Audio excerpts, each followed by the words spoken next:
बृहस्पति का 8वें भाव में स्थित होना अत्यंत महत्वपूर्ण माना जाता है, क्योंकि यह धनहानि, स्वास्थ्य समस्याओं और जीवन के गहरे परिवर्तनकारी पहलुओं पर प्रभाव डालता है। इस स्थान के कारण व्यक्ति को विशेषकर शेयर, स्टॉक मार्केट या किसी भी प्रकार के जोखिमपूर्ण निवेश से हानि होने की संभावना बढ़ जाती है। स्वास्थ्य की दृष्टि से भी यह स्थिति दमा, मधुमेह तथा किडनी से संबंधित समस्याओं की ओर संकेत करती है। यद्यपि ये परिणाम निश्चित नहीं होते, किंतु यह ऐसे क्षेत्रों की चेतावनी देते हैं जहां व्यक्ति को सावधानी रखनी चाहिए। बृहस्पति का 8वें भाव में होना व्यक्ति की मृत्यु की प्रकृति तथा मृत्यु से पूर्व मानसिक अवस्था के बारे में भी महत्वपूर्ण जानकारी प्रदान करता है।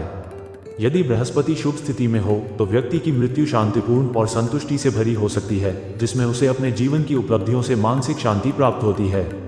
लेकिन यदि बृहस्पति कमजोर या पाप ग्रहों से पीड़ित हो तो ये लंबे रोग, शारीरिक कष्ट, मानसिक तनाव या अधूरे लक्ष्यों एवं असंतुष्ट इच्छाओं के साथ मृत्यु का संकेत दे सकता है। इसके अतिरिक्त ये स्थिति इस बात को भी दर्शा सकती है कि व्यक्ति की मृत्यु के बाद उसके जीवन साथी या प्रेम संबंधों में पड़े व्यक्ति को आर्थिक संघर्ष या विवादों का सामना करना पड़ सकता है। प्राचीन आचार्यों ने बृहस्पति के 8वें भाव में होने पर विशेष रूप से द्रैकान द्रेशकान कुंडली को अत्यंत महत्वपूर्ण माना है। यह विभाजन कुंडली लग्न को 3 भागों में बांटकर गुप्त घटनाओं, जीवन के अंतकालीन अनुभवों और मानसिक स्थिति का संकेत देती है।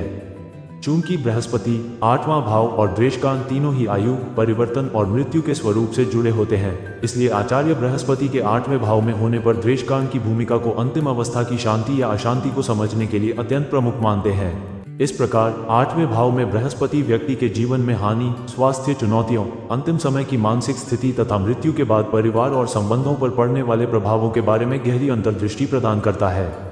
यह व्यक्ति के जीवन की गुप्त, कर्मिक और परिवर्तनकारी प्रक्रियाओं को समझने में एक महत्वपूर्ण संकेतक के रूप में कार्य करता है।